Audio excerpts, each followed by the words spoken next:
Hey everybody, welcome back to the channel. I'm Steven, Northwest Small Batch Brewing, of course, and I'm back with another brew day. This one is a Schwarzbier, which is sort of the equivalent, in a way, to a Kolsch. It is a lager, dark lager, very clean and crisp. So the difference, of course, between this and, this one's darker, right? It's got some darker grains in it, whereas the Kolsch is a much, lighter, like no dark grains in that one. So here's the deal. Before I get started, I have to apologize. I did this thing where I thought I was hitting record on my camera to record the brew day, and instead I was just hitting the camera. So I was taking pictures but not recording. So I'm going to jump through some of it real quickly here and just show you the pictures and describe to you, shall I, what was happening. What's happening out there? Shall I describe it to you? Or would you like me to find you a box? So to start with, let's go over the grains. So in this one, I'm going to use 4.42 pounds of Great Western Domestic 2-row. If I didn't say so, this is a 3.5 gallon batch. You can always up that to a higher level batch using brewing software if you want. Here, I'll just give you the percentages, shall I? 66% Great Western 2-row. 23% Great Western American Munich. 5% Carafa III, 3% Carafa 45 Lovibond, 2% aromatic malt, 1% American roasted barley. Now I did add, not really part of the grain bill, just as sort of an added bit here, I did add about 5% of rolled oats for mouthfeel and head retention, but not part of the main, fermentables. That's it for the malt. Of course, I milled that up, double milled. And then for the hops, I'm going to use Tettnanger, 1 ounce for the 60-minute bittering edition. And then I'm going to use a half an ounce of Hallertau for the 10-minute edition. Other than that, just your normal rice hulls, yeast nutrients. We'll get to that. Rice hulls will go into the grain, of course. And let's get the strike water going. Set your strike water to 150 degrees Fahrenheit, which is 65 Celsius, and then mash in. I prefer to use the drill bit mash method.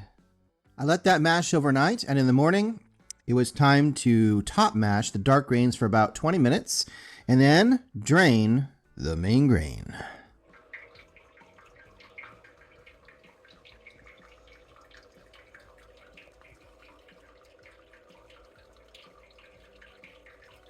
Wort's at a boil, so first edition, 60-minute going in, 1 ounce of Tettnanger. All right, we're down to the 10-minute edition here. This is half an ounce of domestic Hallertau. I did an overnight chill to bring the temperature of the wort down to pitching temperature, and nothing left to do but transfer it into my keg for fermentation.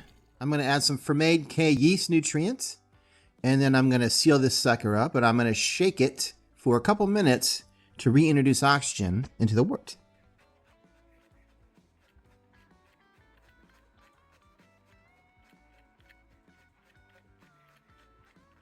And now there's nothing left to do but pitch the yeast. I'm using Safale German 3470 lager yeast.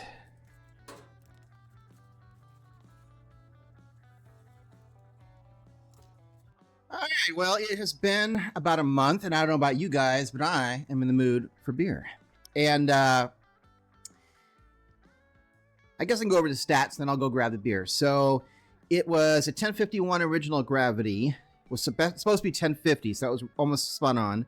It finished at 1015. I was expecting 1008, and I think that was to do with problems I had. My system's having issues with mashing at too high a temperature, but anyway, it should be fine. It'll be a little bit maltier than expected, but ending ABV is 4.8%. And that's really all to say about that. So let me go pour it, and we'll take a look.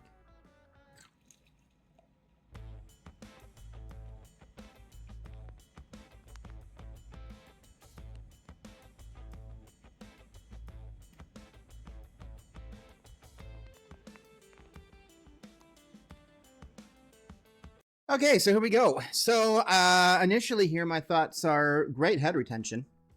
Looks good. A little bit sulfury, on the aroma. Yeah, a little sulfury. And the head is dissipating. It's doing pretty good. I'd say it's holding up.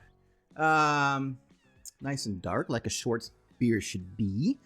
Let me see if I can get a taste of this. Good carbonation. I'm gonna need another taste, but initially I don't really taste. So the sulfury smell, I'm not getting that on the taste at all.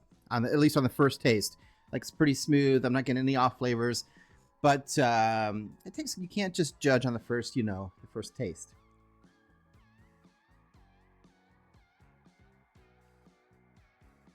Man, there is nothing wrong with that. I will say this.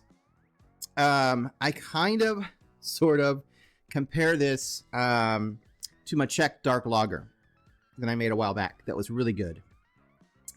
I would say this one is a little bit bitter on the finish. Towards the very end, you get a little bit of bitterness in your mouth left over, and that might be from the roasted barley. But overall, if I had to compare the two and say which one did I like better, the Schwarzbier or the Czech dark lager, I'm going to go with the Czech dark lager. This not to say this one's bad. It's actually really good. I'm really happy how it turned out. No off flavors, nothing wrong with it. The head dissipated awfully fast. That's disappointing, but otherwise, man, it is so clean and clear. Well, not clear, but I mean, it is clear. There's no sediment. I mean, I lagered it, but yeah, it's a really clean tasting, darker kind of lager. So I guess that's all I can tell you. I would definitely recommend this recipe. It definitely works well. I just think if you're comparing the Schwarzbier to the Czech dark lager, my personal preference is towards the Czech dark lager. But I can promise you this will all get drank up before I make my next beer. So cheers, and I'll see you in a week for another video, and keep on brewing.